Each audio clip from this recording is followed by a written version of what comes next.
आज बऱ्याच दिवसानंतर कोल्हापूरला आपल्या सर्वांना भेटायला आलेलो आहे. काँग्रेस पक्षानं, अखिल भारतीय काँग्रेस पक्षानं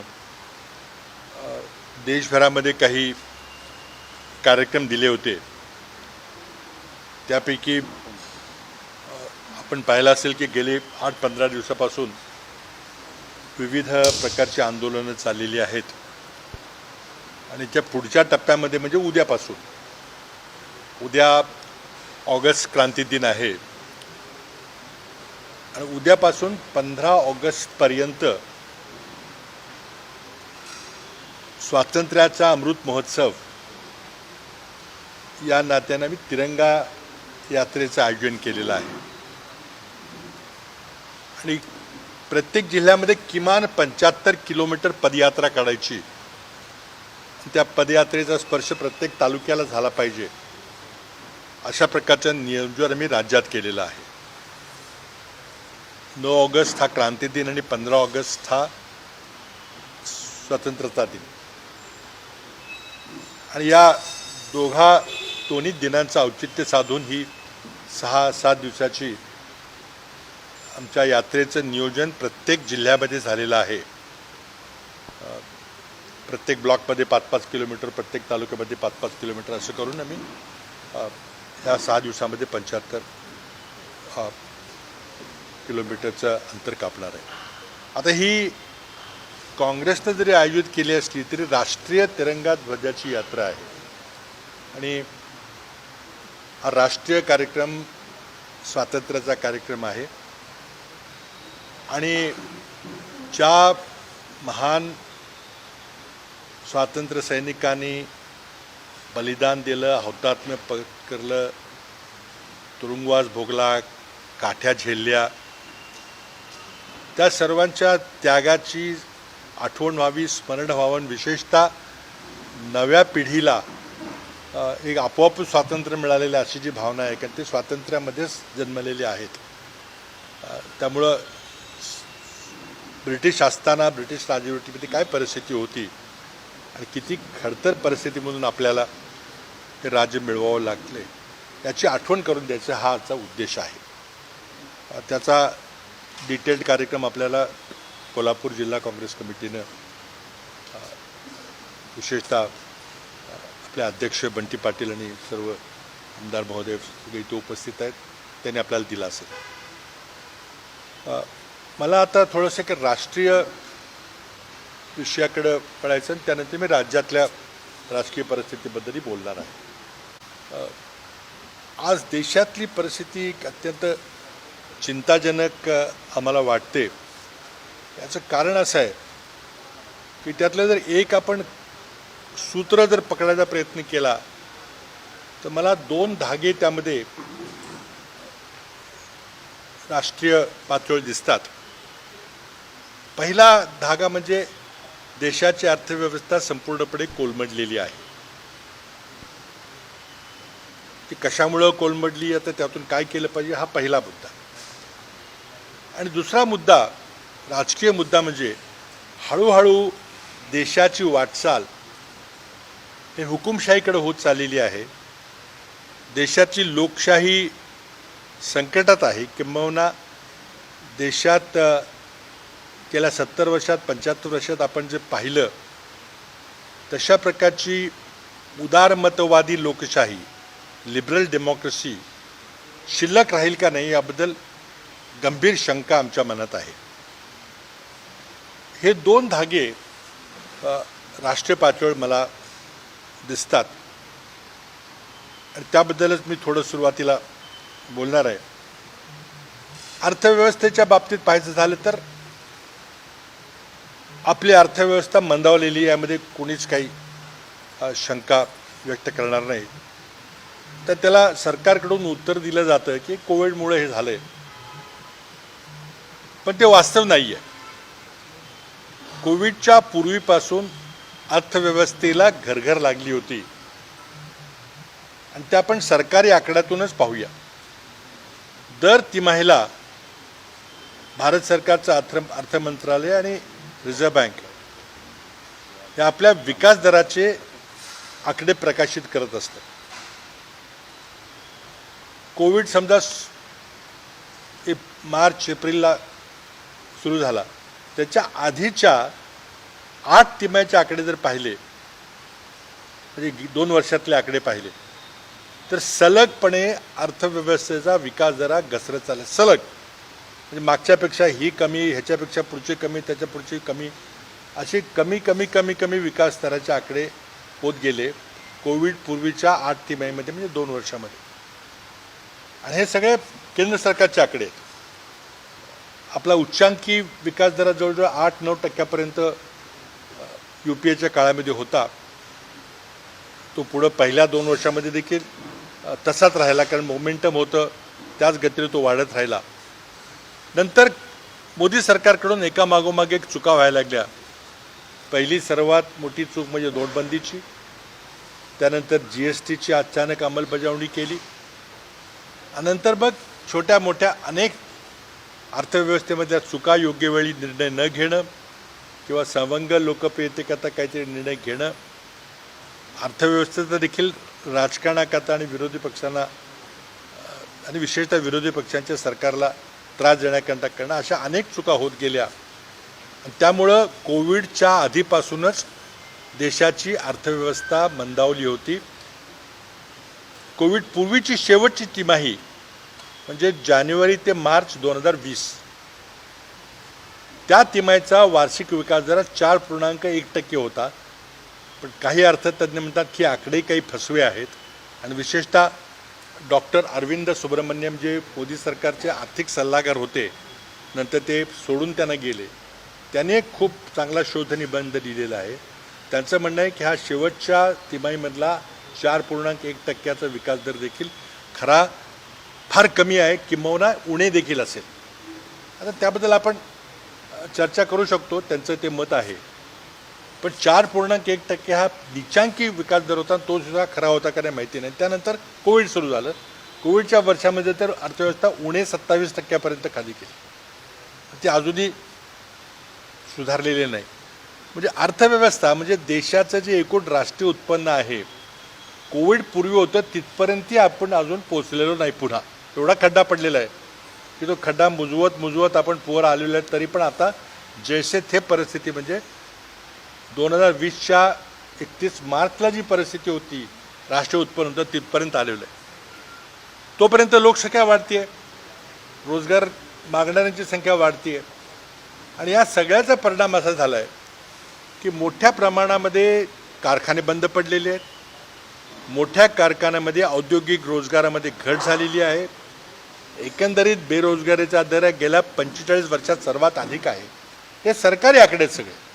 आम्ही त्यामध्ये काही विशेष नवीन सांगतोय असं नाही आहे. आता जेव्हा अर्थव्यवस्थेचा विकास दर कमी होतो तेव्हा सरकारचं उत्पन्न घटतं. सरकारचं उत्पन्न घटलं की मग सरकार चालवायला पैसे कमी पडायला लागतात. विकासाचं वेगळं आहे, पण जी कामं चालू आहेत ती तर चालू ठेवावी लागतात. पण खर्च सरकारचा म्हणजे काय, तर सरकारी नोकरांचे, कर्मचाऱ्यांचे पगार, सरकारी कर्मचाऱ्यांचं निवृत्तीवेतन, आपण काढलेलं कर्ज आहे त्यावर व्याज, हप्ते, असे काही खर्च आपल्याला करावे लागतात. आणि काही अत्यावश्यक जे प्रकल्प असतात ते जर वेळेत नाही पूर्ण केले तर सगळाच प्रकल्प तो संपुष्टात येण्याची शक्यता असते. अशा काही अत्यावश्यक गोष्टींच्यावर खर्च करायला देखील सरकारकडे पैसे राहत नाहीत. आणि अशा परिस्थितीमध्ये अर्थशास्त्रामध्ये आपण पाहिलं तर 3 मार्ग सरकारकडे असतात. पहिला मार्ग कर्ज काढा. मोदी सरकारनं भरमसाठ कर्ज काढलेलं. आता याच्यापुढं कर्ज मिळण्याची शक्यता कमी आहे. म्हणजे मिळेल ते कर्ज, पण व्याजाचा दर कुठे द्यावा लागेल. एक रास्त व्याजदरावर व्याजदरामध्ये आंतरराष्ट्रीय बाजारातून कर्ज काढायची मर्यादा तर संपत आलेली आहे. पहिला उपाय. दुसरा उपाय, कर वाढवा. आपण बघितलं डिझेल पेट्रोलवर किती कर वाढवले. आता गेल्या महिन्याभरामध्ये GSTवर किती कर वाढवले. कर वाढवण्या सोपा उपाय असतो आणि सगळ्यात सोपा उपाय म्हणजे डिझेल पेट्रोलवर लावणं. नुसती पेट्रोल पंपातली पाटी बदलली की माणूस आपला स्कूटरमध्ये डिझेल भरताना तेवढे पैसे 100 रुपये, 110 रुपये काय भरतो आणि सरकारला पैसे करायचे गोळा होतात. UPA सरकार जेव्हा गेलं त्यावेळेला जो केंद्रीय कराचा दर होता, नमस्कार, जो केंद्रीय कराचा दर होता त्यापेक्षा मोदी सरकारने जे कर वाढवले गेल्या 8 वर्षामध्ये, त्यातून मोदी सरकारला गेल्या 8 वर्षामध्ये 28 लाख कोटी रुपये गोळा झालेत अतिरिक्त. तर हा दुसरा पाय झाला कर वाढवा. आता GST वाढवले. GST काय प्रत्येक माणसाच्या खिशातून पैसे जातात GSTचे. तिसरा मार्ग ह्याने सुद्धा जर भागलं नाही तर तिसरा उपाय सरकारी कंपन्यांची विक्री. आपण बघितलं एअर इंडिया विकली, LICचं खाजगीकरणाच्या दिशेनं पाऊल टाकलेलं आहे, भारत पेट्रोलियमची विक्री चाललेली आहे, अनेक मोठ्या मोठ्या कंपन्यांची विक्रीची यादी लावलेली आहे, भारत झिंक काय काय काय काय लावलेलं आहे. आणि हळूहळू सगळ्या कंपन्या ज्या पंडित नेहरूंच्या दूरदृष्टीच्या धोरणा तेव्हा 97% अर्थव्यवस्था ही कॅशवर चालली होती आणि तुम्ही एकदम अचानक कॅश बंद करायचा निर्णय घेतला. असे अनेक अविचारी निर्णय घेतले. तशाच प्रकारे शेतीमध्ये रिफॉर्म्स करायचा प्रयत्न केला, शेती बिलं आणली, ही माघार घ्यावी लागली, लोकांना मान्य नव्हती. म्हणजे अनेक बाबतीमध्ये चर्चा न करता, सल्लामसलत न करता, याचे दुष्परिणाम काय होतील याची विचार न करता केंद्र सरकार निर्णय घेते. त्याचे परिणाम आपल्याला सांभाळता येत नाही. आंदोलन होण्याची शक्यता आहे, विरोधी पक्ष आंदोलन करतील, मग विरोधी पक्ष संपवून टाका. म्हणून मग राजकीय मुद्दा मला जो सांगायचा आहे की आज नड्डा भाजपचे जे राष्ट्रीय अध्यक्ष आहेत त्यांनी काही दिवसापूर्वी एक वक्तव्य केलं की 8-10 दिवसापूर्वी पटनामध्ये शिवसेनेच्या बाबतीत केलं की आम्हाला शिवसेना संपवून टाकायची. म्हणजे त्यांच्याबरोबर गेलेला शिवसेनेचा गट आहे त्यालाही ते मेसेज होता की तुम्ही संपून जाणार, तुम्हाला आमच्यात यावं लागेल. आणि त्याच्यापूर्वी काँग्रेसमुक्त आम्हाला राजकारण करायचं हे तर आपण ऐकलेलंच आहे. उद्देश असा आहे की येणं केनं प्रकाराने विरोधी पक्ष मोडून टाकायचा. आपल्या जरी चुका झाल्या तरी मग लोकांना संघटित करून आपल्याबद्दल नाराजीचं वातावरण करणं हे विरोधी पक्षाशिवाय होणार नाही. तर विरोधी पक्षच मोडून टाकायचा. आणि विरोधी पक्ष मोडण्यामध्ये निवडणुकीत जे काय होईल ते होईल, पण चुकून एखाद्या ठिकाणी जर विरोधी पक्षाचं सरकार आलं तर ते सरकार कसं घालवायचं, लोकशाही पद्धतीने निवडून आलेलं सरकार कसं घालवायचं आणि आपलं सरकार कसं करायचं.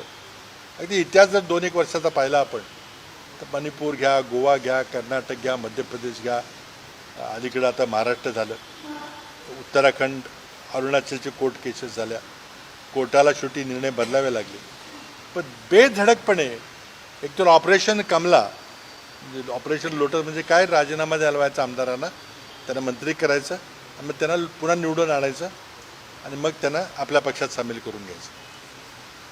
अशा प्रकारची विरोधी पक्ष मुक्त राजकारण करायचं आणि पर्यायानं विरोधी पक्ष नसेल, लोकांचा आवाज जर दबला जाईल, एका बाजूला सरकार पाडून आपली सरकार आणायची, विरोधी पक्षाच्या माणसांना आपल्या पक्षात घ्यायचं. महाराष्ट्रामध्ये 2019च्या निवडणुकीपूर्वी किती राष्ट्रवादी काँग्रेस आणि काँग्रेसची माणसं भाजपनी तोडली, साम दाम दंड घेऊन, ते आपल्याला सगळ्यांनी आधी माहिती आहे. आणि हे करत मग विरोधी पक्ष नसेल तर आपण कशाही प्रकारे सरकार चालवू शकू. आणि मग एक मोठ्या प्रमाणामध्ये देशाची लूट झालेली आहे या सत्ताधाऱ्यांच्याकडून आणि त्या लुटीचा फायदा फक्त 1-2 बड्या उद्योगपतींना होतो आहे, अडाणीसारख्या आणि त्यांच्या काही मित्र असलेल्या उद्योगपतींना होते. अडाणीची संपत्ती किती दिवसात कुठपर्यंत पोचली हे जगातलं एक 8वं आश्चर्य आहे. आणि त्यामुळं मग सगळं खाजगीकरण करून टाकायचं, विरोधी पक्ष संपुष्टात आणायचा, आपण करायचं ते करायचं आणि त्यातून मग कोणी विरोध करणार नाही अशा दृष्टीचं वातावरण करायचा प्रयत्न चाललेला आहे. तर सरकार पाडायला काय काय केलं गेलं, एकतर पैशाचा मोठ्या प्रमाणात वापर झाला गेला. आपण तुम्हीच बातम्या दिल्या, किती खोकी, किती काय झाले, काय दर चालला आहे, काय कुठं चाललं आहे. त्यानंतर ED आणि CBI सारख्या भ्रष्टाचाराच्या चौकशी यंत्रणेत त्यांचा अत्यंत मोठ्या प्रमाणात दुरुपयोग चालत आहे. ED म्हणजे एन्फोर्समेंट डायरेक्टर हा कायदा प्रिव्हेन्शन ऑफ मनी लॉन्ड्रिंग म्हणजे काळ्या पैशाचा पांढरा पैसा करायची व्यवस्था जी असते त्याला मनी लॉन्ड्रिंग म्हणतात. मनी लॉन्ड्रिंग करण्याच्या विरोधातला कायदा पहिल्यांदा 2002 साली अटल बिहारी वाजपेयी सरकारनं आणला. पण तो कायदा त्यांचं सरकार असेल तोपर्यंत त्याचे नियम करणं त्याला नोटिफाय करणं ते काही झालं नाही. ते शेवटी आमच्या सरकारनं पुढं केलं कारण काम पूर्वी झालं होतं. 2005ला तो कायदा आणला. कायद्याचा प्रमुख उद्देश होता तो म्हणजे आतंकवादी कारवायांना जो काळा पैसा पुरवला जात होता त्याच्यावर बंधन आणणं. काश्मीरी आतंकवादी असतील किंवा अल कायदाचे अमेरिकेत काम करणारे आतंकवादी त्यांना कुठून पैसा मिळतो तर हा इलिगल व्यापारातून म्हणजे मग ते अंमली पदार्थांची तस्करी होत असेल किंवा शस्त्रास्त्रांची तस्करी होत असेल आणि काही व्यवसाय चालत असतील तर त्यातून जो काळा पैसा बेकायदेशीर मार्गाने मिळतो त्याचा पांढरा करायचा बँकिंग सिस्टीममध्ये आणायचा. हे थांबवण्याकरता अमेरिकेनं सर्व राष्ट्रांना विनंती केली की तुमच्या देशामध्ये अशा प्रकारचं मनी लॉन्ड्रिंगच्या विरोधात कायदे करा आणि त्यातून तो कायदा तयार झाला. उद्देश होता आतंकवादी कारवायांच्या बद्दलचा कायदा होता. आणि उदाहरण सांगायचं झालं तर आमच्या UPA सरकारच्या 10 वर्षाच्या कारकिर्दीमध्ये या PMLA prevention of money laundering कायद्यामध्ये काहीतरी 29 का 30 छापे टाकले होते. हे फक्त आतंकवादी कारवायांना पैसे पुरवण्याच्या बद्दलचे होते. मोदी सरकारनं गेल्या 8 वर्षामध्ये पुन्हा काही अमेंडमेंट केल्या, काही कायदे आणखी कडक केले आणि त्या कायद्यामध्ये काही बदल केले आणि एकूण आता 5000च्या वर ECRI म्हणतात त्याला एन्फोर्समेंट केस रिपोर्ट इन्फॉर्मेशन म्हणजे ज्याला आपण FIR म्हणतो इंडियन पिनल कोडमध्ये तो EDच्या कायद्यामध्ये ECRI म्हणतात. 5000 ECR दाखल केले. 2900 रेड केलेले आहेत. आमच्या 27-28 काहीतरी रेड होत्या त्यांनी 2900 रेड केलेले आहेत आणि अंतिम निकाल हा 7 किंवा 8 केसमध्ये लागला.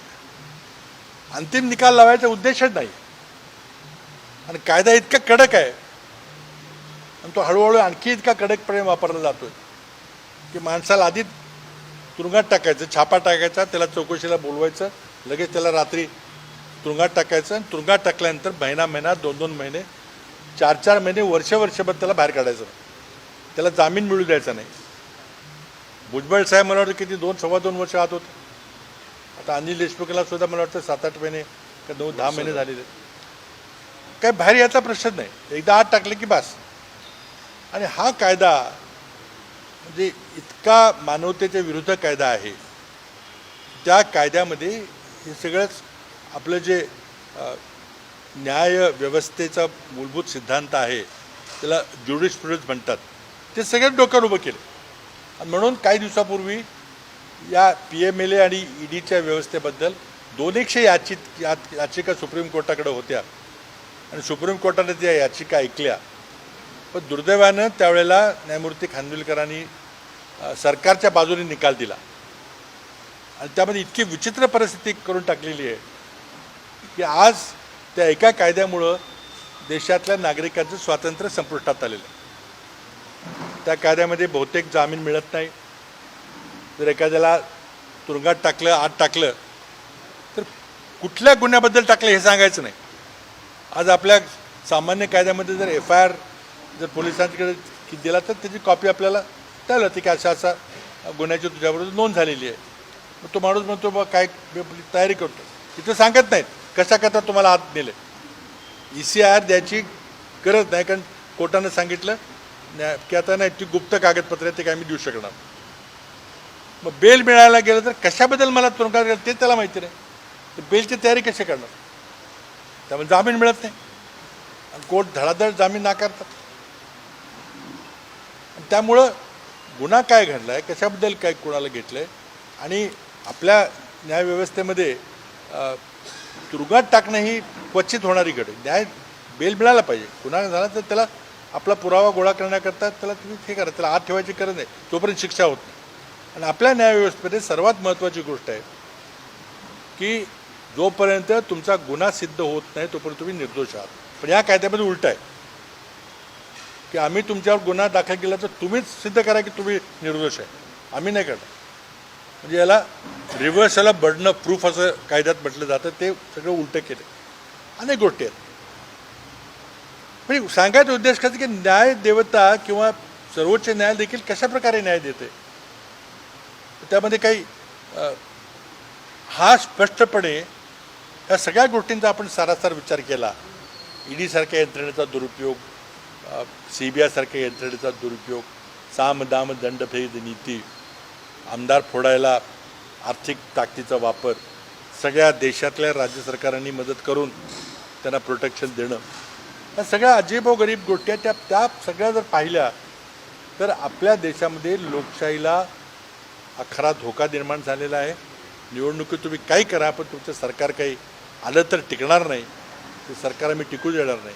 आणि आता त्यांनी विडा उचललेला आहे काँग्रेस पक्षाच्या बाबतीमध्ये की आम्ही काँग्रेसमुक्त भारत करणार आणि मग इतर विरोधी पक्षांना देखील आम्ही कुठं काही टिकू देणार नाही. एखादा प्रादेशिक पक्ष एखाद्या राज्यातला तो काही राष्ट्रीय ऑल्टरनेटिव्ह बनू शकत नाही. म्हणून मग काँग्रेस पक्षावर आघात करायचा. आणि त्यामुळं एक अर्थव्यवस्था कोसळायला लागली आहे. दुसऱ्या बाजूला देश हा हुकुमशाहीच्या दिशेने चाललेला आहे. आज 2024ची निवडणूक अत्यंत महत्त्वाची निवडणूक आहे.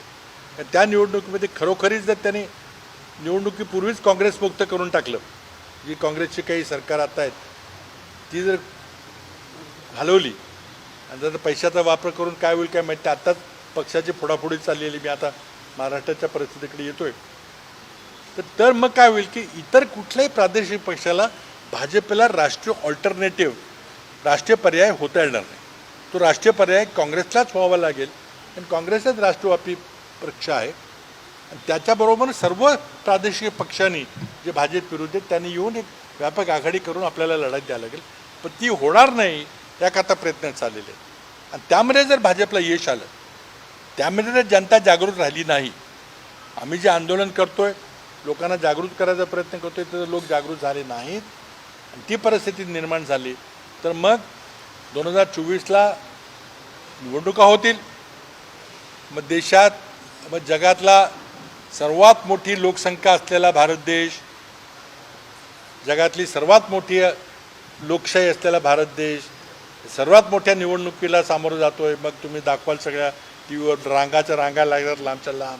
मग लोक बाहेर येताना बोटावरची शाही दाखवतील, मग पेट्या इकडून तिकडं ट्रकनं नेल्या जात आहेत दाखवतील. आता निष्पन्न काय होणार? निष्पन्न एकपक्षीय लोकशाही. त्याला नाव तुम्ही लोकशाहीचं द्याल तुम्ही, तर ती असेल हुकुमशाही. आणि हेच झालं रशियासारख्या देशामध्ये. पुटिनसारखा माणूस एक DSP रँकचा पोलीस अधिकारी हळूहळू गुप्तहेर खात्यात गेला. तिथनं मग देशामध्ये जी उत्क्रांती घडली त्यातून तो सेंट पीटर्सबर्ग शहराचा महापौर झाला. महापौरातनं मग प्रेसिडेंटला चिटकला आणि प्रेसिडेंटला चिटकून तो पंतप्रधान झाला. पंतप्रधान झाल्यानंतर प्रेसिडेंट गेल्यावर तो पुन्हा राष्ट्रपती झाला, पुन्हा पंतप्रधान झाला आणि पुन्हा आता राष्ट्रपती होऊन आजीवन राष्ट्रपती झालेला आहे. त्यांच्या देशामध्ये फक्त 2दाच राष्ट्रपती होता येतं, पण कायदा बदलला. आणि त्या हुकुमशाहीनं आता युक्रेनमध्ये काय केलं आहे, ज्यातून तिसऱ्या महायुद्धाची शक्यता नाकारता येणार नाही. कारण एकदा लोकशाहीच्या मार्गाने हुकुमशाही, हिटलर आपल्याला माहिती आहे असाच लोकशाही पद्धतीने निवडून आला होता, त्याला बहुमत पण मिळालं नाही. मग तिथल्या चान्सलर म्हटलं की ठीक आहे आता कोणीतरी राष्ट्रपती झालं पाहिजे, चान्सलर झालं पाहिजे, त्याला करून टाकला. तुला जरी मतं कमी पडली असली तरी मोठा पक्ष आहे म्हणून त्याला करून टाकला. त्याला एकदा हातात त्याची सूत्र मिळाली की त्याने काय केलं, एकदा हुकुमशाह तिथं सत्तेवर बसला की त्याचं रूपांतर युद्धात होतं. आणि म्हणून देशात देखील जर मोदी अशा मार्गानं, मग लोकशाही मार्गानं, मतपेटीच्या मार्गानं जरी हुकुमशाह झाले, कारण एकपक्षीय लोकशाही सगळं कोणी विरोधी पक्ष नसला तर हुकुमशाह झाला तो. आजसुद्धा भाजपमध्ये जर तुम्ही केंद्र सरकारच्या मंत्र्यांना विचारलं तर किती लोकशाही आहे, किती मतं स्वातंत्र्य, हे एक चर्चेचा वेगळा विषय आहे. त्याची काय परिस्थिती आहे. आत्तासुद्धा सरकार चाललं आहे ते एका माणसाच्या विचारावर चाललेलं आहे. पण देशातली जर परिस्थिती झाली तर मात्र आपल्याला जी परिचित लोकशाही आहे, ज्याकरता हुतात्म्यांनी रक्त सांडलं, ज्याकरता काँग्रेसच्या नेत्यांनी संसदीय लोकशाही पद्धत आपल्या देशात आणली, आपल्याला संविधान दिलं, तो सगळा जो उपद्व्याप होता म्हणा किंवा जो काही त्यांनी केलं, मोठं महान बलिदान केलं, तो वाया जाणार आहे. आणि म्हणून आम्ही काँग्रेस पक्षानं या स्वातंत्र्य दिनाच्या निमित्तानं स्वातंत्र्य मिळण्याकरता लोकांनी काय केलं ते सांगतोय का, आणि त्याचबरोबर इशारा देतोय की आपण सर्वांनी, सामान्य जनतेने जर सावध झालं नाही, आपली जबाबदारी काय आहे, देशात काय चाललेलं आहे याकडे लक्ष दिलं नाही, तर मग खरोखरी देशामध्ये एकपक्षीय लोकशाही किंवा हुकुमशाही येण्याची शक्यता आहे. आता थोडक्यातच मी महाराष्ट्राच्या परिस्थितीकडे येतो, कारण तुम्हाला त्याच्याबद्दल कुतूहल आहे. याच मानसिकतेतून महाराष्ट्रातलं स्वातंत्र्य घडलेलं आहे. याच मानसिकतेतून की महाराष्ट्र 2 क्रमांकाचं राज्य आहे, तिथं विरोधी विचाराचं सरकार असून चालणार नाही, मग ते सरकार पाडलं पाहिजे.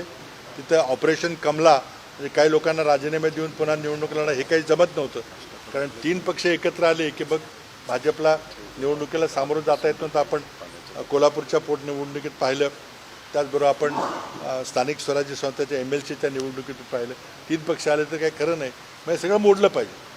मग 2/3 बहुमत मिळवायचा प्रयोग हा प्रत्येक पक्षात चालला होता. शिवसेनेत चालला होता, राष्ट्रवादीमध्ये चालला होता, आमच्या पक्षात चालला होता. पण आकडा मोठा असल्यामुळं एका वेळेला 30-40 माणसं फुटणं काही सोपं नव्हतं. शेवटी त्यांनी तपासणीची 2.5 वर्ष चालली होती, काय होते का बघूया म्हणून. त्यांना या सामदाम दंडभेद आणि पैशाचा वापर, ईडीचा वापर करून सगळी व्यवस्था करून त्यांना शिवसेनेमध्ये फूट पाडण्यामध्ये यश आलं. पण दुर्दैवाने काय झालं की राजीव गांधींनी 1985 साली पक्षांतर बंदी कायदा आणला. आयाराम गैराम झालं फार, माणसं सकाळी एका पक्षात, दुपारी तिसऱ्या, संध्याकाळी पुन्हा परत पक्षात. त्यामुळे तो कायदा आणला. त्यामध्ये 1/3 जर पक्ष फुटला तर त्याचं विभाजन मानलं जात होतं. त्यामुळेही 1/3 पक्ष फुटायला लागले. आणि म्हणून मग अटल बिहारी वाजपेयींनी 2003 साली 91व्या घटनादुरुस्तीतून घटनादुरुस्ती केली, आणि त्यामध्ये जो पक्षांतर बंदी कायद्याचं जे परिशिष्ट आहे घटनेमध्ये 10वं परिशिष्ट, त्यामध्ये आमूलाग्र बदल केला. आणि त्याचबरोबर घटनेतही काही बदल केला, कारण घटनादुरुस्ती होती. मग पक्षांतर विरोधी कायद्यामध्ये बदल करता करता इतर गोष्टीमध्ये त्यांनी करून टाकला, कारण त्यावेळेला मी संसदेत खासदार होतो. तर ते बदल फार महत्त्वाचे. 2003ची पक्षांतर बंदी कायद्यामध्ये झालेले बदल लक्षात घ्या. पहिला बदल झाला की 2/3 किमान 2/3 माणसं असली तरच पक्षांतर किंवा पक्षाचं विभाजन झालं असं मानता येईल. पण त्याचबरोबर दुसरी एक अट टाकली की 2/3 आमदारांनी जर फुटले, ते बाजूला गेले, तर त्यांना कुठल्या तरी पक्षात विलीन करावं लागेल, तरच त्याला विधिवत पक्षांतर म्हटलं जाईल. अन्यथा हे सगळे निष्कासित होतील, निलंबित होण्याची शक्यता केलं जाईल. आता मला काय वाटतं की 2/3 आकडा इतका मोठा होता, 2.5 वर्ष प्रयत्न करून काय जमला नाही, पण स्वतः कुठेतरी जमतंय असं दिसायला लागलं, तेव्हा ही विलिनीकरणाची आट आहे हे कोणाला लक्षात राहिलं नसं, असं माझं मत आहे. मला माहीत नाही काही. आणि त्यामुळे ही गुवाहाटी, गोवा, सुरुवात हे सगळा प्रचार झाल्यानंतर जेव्हा आले परत, आणि जेव्हा वकिलांच्यावर बसले तेव्हा लक्षात आलं की आता ही मोठी खोच आहे की आता काय करायचं. आणि आता आपण त्या परिस्थितीमध्ये आहोत की पक्षांतर तर झालेलं आहे, व्हीप तर मोडलेलं आहे, अध्यक्षांना सगळे अधिकार आहेत, अध्यक्षासमोर पिटिशन आहे 16 लोकांचा शिवसेनेचं की ह्या 16 लोकांनी पक्षांतर केलेलं म्हणून. आणि आता त्यावर निर्णय दिला तर निर्णय दुसरा काही होऊ शकत नाही ना. अगदी सामान्य माणूस, ज्याला 10वी पास झालेल्या मुलांना जरी तुम्ही घटनेची तरतूद वाचायला दिली, त्यामध्ये स्पष्ट शब्दात दिलेलं आहे की किमान 2/3 सदस्य आणि त्या 2/3 फुटलेल्या गटानं कुठला तरी पक्षात विलीन होणं. ह्याला काही फार काही लॉ डिग्री पाहिजे का, काय LLM झालं पाहिजे, ही साधी गोष्ट आहे. आता ह्याला निकाल काय मिळणार? निकाल एकच होऊ शकतो, तो म्हणजे यांना सगळ्यांना निलंबित करावं लागेल, निष्कासित करावं लागेल.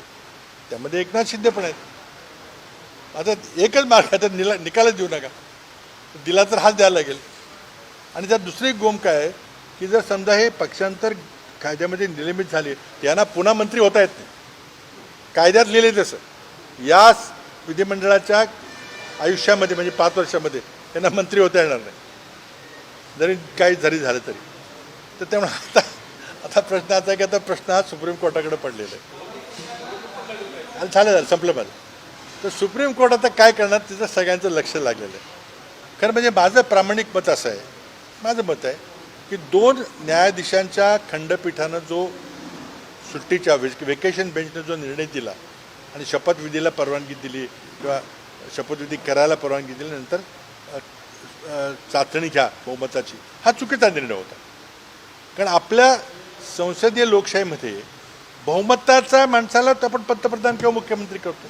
आता बहुमत आहे ते तर कळलं पाहिजे ना, आहे का नाही. बहुमतावर जर प्रश्नचिन्ह असेल तर ते प्रश्नचिन्ह सुटल्याशिवाय बहुमत आहे का नाही सिद्ध झाल्याशिवाय तुम्ही पुढची कारवाई कशी करणार. पण राज्यपाल आता आपल्याला माहिती आहे आपले राज्यपाल कसे आहेत, त्यांना काही नियम बियमाचं काय बंधन त्यांना काही नसतं, घटनेचं काही बंधन नसतं. त्यांनी बेधडकपणे शपथविधी करून टाकला दोघांचा आणि त्यांना पुढची कारवाई, आता मुख्यमंत्री झाला की पुढची कारवाई सुरू होती. विधिमंडळाचं अधिवेशन फक्त मुख्यमंत्री बोलवू शकतात आणि त्यामुळे मुख्यमंत्री झालं तरी विधिमंडळ अधिवेशन बोलवलं. अध्यक्षाची निवडणूक लावली, अध्यक्षाची निवडणूक 1.5 वर्षापर्यंत प्रलंबित ठेवली राज्यपालांनी. म्हटलं काहीतरी न्यायप्रविष्ट मामला आहे. आता रात्रीच्या रात्री न्यायप्रविष्टीचा कसा निकाल लागला ते आम्हाला माहीत नाही.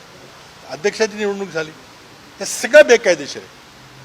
तर न्यायालयानं याला प्रामाणिकपणाच्यावर न्याय केला, ते सगळं बेकायदेशीर आहे, ते सगळं रद्द करावं लागेल अशी आजची परिस्थिती आहे. देशाच्या इतिहासामध्ये असं कधी घडलेलं नाही की एवढं सगळं पुढे गेलेलं रद्द झालं. एकदा झालं, पुन्हा सरकार बरखास्त केलेलं सरकार एकदा कुठल्या तरी अरुणाचल का मला वाटतं ह्याला कुठेतरी झालेलं आहे. तसं करावं लागेल. आता पेच प्रसंग असा आहे की आता करावं लागेल ते 3 न्यायाधीश निर्णय घेऊ शकतील का, आणखी मोठ्या न्यायाधीशाच्या खंडपीठाकडे जायला लागेल. तर आता निर्णय होतोय, पण रोज आपण बघतो की तारखा पुढे चालले. आता मला वाटतं की ते 12 दिले का ते, तोपर्यंत महाराष्ट्राचं काय. त्यात दुसरी भाग शेवटचीच सांगतो गोष्ट, केव्हा ही घटना दुरुस्ती झाली 2003ची, तेव्हा मी सांगितलं की त्यांनी पक्षांतर बंदी कायद्याच्या परिस्थितीमध्ये बदल केले, 2/3 आणि विलिनीकरण. तसा त्यांनी दुसरा एक बदल घटनेमध्ये केला, तो महत्त्वाचा आहे की त्यांना लक्षात आलं की पक्षांतर का होतं आहे, तर लोक लालसा देतात, लालूच देतात की तुला मंत्री करतो, तुला मंत्री करतो. मंत्र्यांची संख्या कुठे चालली आहे. म्हणजे 40 लोकांच्या सरकारमध्ये 30 लोक मंत्री होतात, 35 मंत्री व्हायची शक्यता नाही. म्हणून जेटलीने त्यावेळेला मंत्रिमंडळाच्या संख्येवर बंधन आणलं. काय आणलं तर विधानसभेच्या सदस्याच्या 15% वर नाही. महाराष्ट्रामध्ये 288चे 15% म्हणजे 43-44 काहीतरी आकडा येत होतो. त्याच्याच पुढचं वाक्य जर तुम्ही वाचलं, आता तुमच्याकडे जर घटनेचं व्हॉट्सॲपवर तुमच्या मोबाईलवर असेल तर बघा तुम्ही. आता घटनेचं कलम 164 पोटकलम 1A, ज्या पोटकलामध्ये 15% पेक्षा जास्त मंत्री नसतील हे लिहिलेलं आहे पहिल्या भागामध्ये. त्याच्या दुसऱ्या परंतुकात म्हटलेलं आहे की 12 मंत्री पाहिजेत किमान. आता ही घटनेची तरतूद आहे. मग घटनेच्या तरतुदीचं उल्लंघन झालंय का, नक्कीच झालंय. मग तुम्ही त्याबद्दल काय करणार आहे. हे का लिहिलं गेलं, कारण त्यावेळेला त्यांना जेटलीला वाटलं की असंच 2 माणसंच राज्य चालवतील 5 वर्ष, एक माणूसच राज्य चालवेल, तर त्याला काहीतरी बंधन टाकलं पाहिजे. म्हणून किमान 12 मंत्री असले पाहिजेत असं 164 पोटकलम 1A म्हणजे आपण वाचा, तुमच्या मोबाईलमध्ये जर घटना असेल तर त्यात तुम्ही काढून बघा. मग आता काय चाललंय, किती दिवस झाले, 38 का 39 40 दिवस झाले असंच हरकत चाललंय. आता त्यांना जोपर्यंत कोर्टाचा निकाल लागेल तोपर्यंत यांना मंत्री वाढवता येत नाही, खाते वाटप पण करता येत नाही. म्हणजे काय दोघात खाते वाटप केलं तरी त्याला खात्याचा मंत्री म्हणून काम करता येईल ना. आता गृह खातं कोणाकडे द्यायचा हा वाद चालला आहे, UD कोणाकडे द्यायचा वाद चालला आहे, तो काही सोपा वाद नाही. आणि शेवटी काय झालं की आता मंत्री कोण कोण होणार ह्यालाही पुन्हा गंमत आहे की पहिल्यांदा 40 फुटीर गटाचे त्यांचे 10 अपक्ष, पुन्हा 2019मध्ये काँग्रेस पक्षामधनं जे पक्ष सोडून गेले, राष्ट्रवादीमधनं सोडून गेले आणि ते आमदार झाले, त्यांचा एक मोठा गट आहे. बरीच माणसं आहेत, तिचा आकडा किती माहीत नाही मला. आणि तिसरा गट म्हणजे भाजपचे मूळ RSS संघवाले आहेत की त्यांनी बिचाऱ्यांनी खरंच परिश्रम करून अगदी सतरंजा उचलून बिचारे कार्यकर्त्यातनं ते आमदार झालेत. म्हणजे आता आमचं काय, तर ह्याच्यातलं गणित कसं सुटणार मला माहीत नाही, पण महाराष्ट्राचं यामध्ये अतोनात नुकसान होतं आहे. कधीही आम्ही ऐकलं नव्हतं की घेतलेले सगळे निर्णय रद्द करा. काय होतं की एक परंपरा अशी आहे की समजा राज्यात अस्थिरता झाली, काही कुठलं तरी प्रकरण झालं, काहीतरी झालं आणि तर मुख्यमंत्री जाणार, ही पेपरमध्ये बातम्या येतात. मग माणसं दिल्लीहून ऑब्झर्वर येतात की बदलायचं का काय करायचं वगैरे. ही जेव्हा अस्थिरता होती त्या काळात घेतलेले निर्णय त्यांना मुख्यमंत्र्यांना माहिती असते की आपण आता 2-4 दिवसाचेच पाहुणे आहोत, तिथं घेतले तर मग आपण विचार करू शकतो. पुनरावलोकन ते सुद्धा रद्द नाही, हे पुनरावलोकन की काय चुकी झाली का काय. पण तुम्ही 30 एप्रिल 2021 पासून निर्णय सगळे रद्द करून टाकले.